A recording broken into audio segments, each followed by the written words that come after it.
This is the WANDRD 6-litre sling bag in Sedona Orange. I've been using the WANDRD 6-litre sling bag for the last 6 months, and it's been my everyday carry or my quick grab for my street photography, and I can confidently say that it supports about 90% of my photography needs.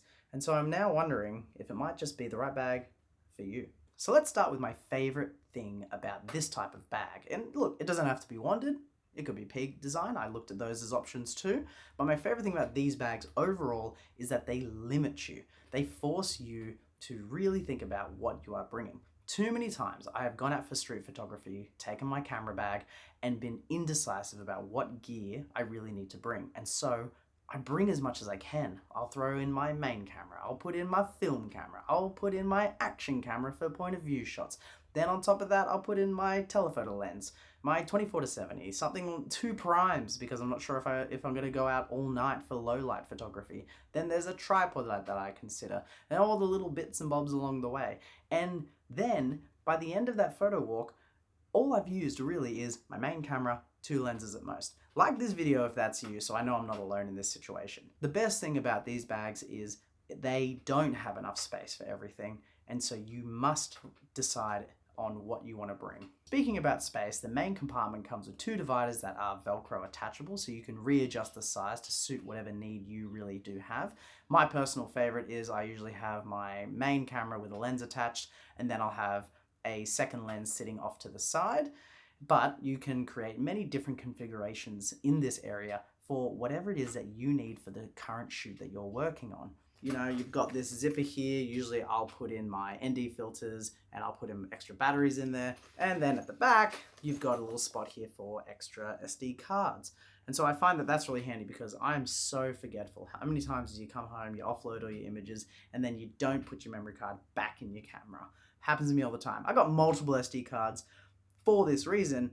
However, I do like to keep one sitting in there just in the event that happens. Same as the battery. Sometimes I come back and I haven't charged it, or I don't swap it out for a fresh one, so I've always got a fresh one sitting in there as well.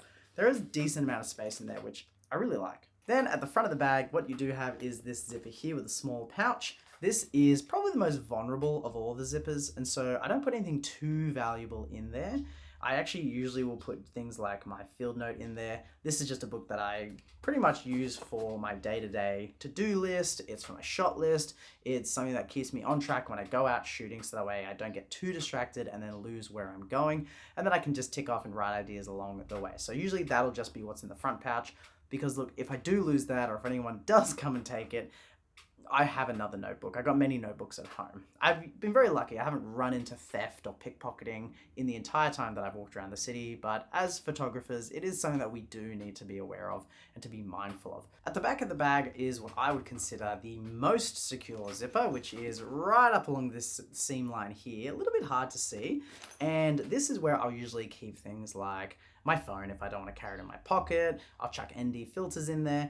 And what I do want to put in here as an extra is my phone charging bank. However, the one that I have is actually really thick, so I need something that's like an ultra thin one. Comment down below if you know of any ultra thin phone banks I can fit in there. It doesn't need to be a massive one. It really just needs to charge my phone once should it ever really run out of power, because this is like a daily carry. It's not something that I'd be taking overnight hiking wise or for long trips. This is something that is just a pick up and go sort of bag. So that would be really helpful if you know of any.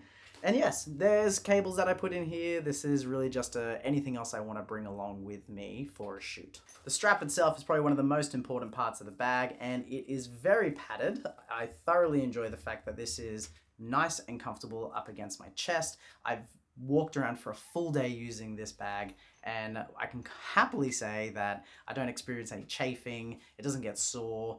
It's a good cushioned sort of, strap. When you go out for street photography or on a bushwalk for a day hike, one of the big things you can't really fully account for is the changing of weather.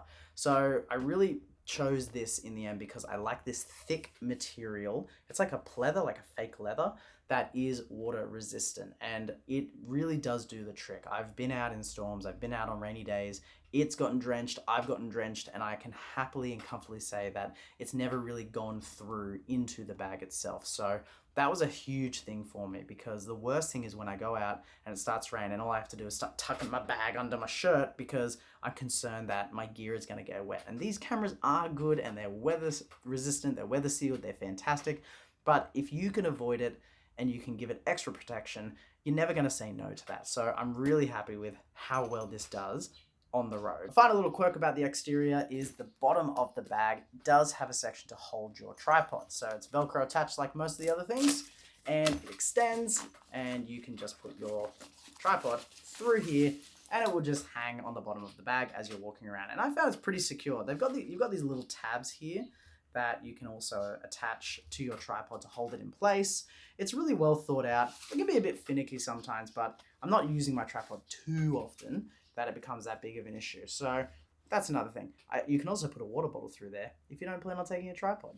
The WANDRD bag is a fantastic sling, and it's definitely something that I personally am going to continue using. It is designed as a daily traveler, and that means daily, as in it's not something you would use overnight if you're going camping or hiking, or if you're going on a long trip and you really need to bring more gear than what you actually want. This is designed for the street photographer. It's designed for the hiking photographer. It's designed for the bushwalker. It's designed for the person who's on the go and they just want to be able to pick up their bag with their gear and get out of here. So if that is a person that you want to be, that is a bag that you want to have, then you should consider getting this WANDRD bag, because it really does cover 90% of what you're going to need.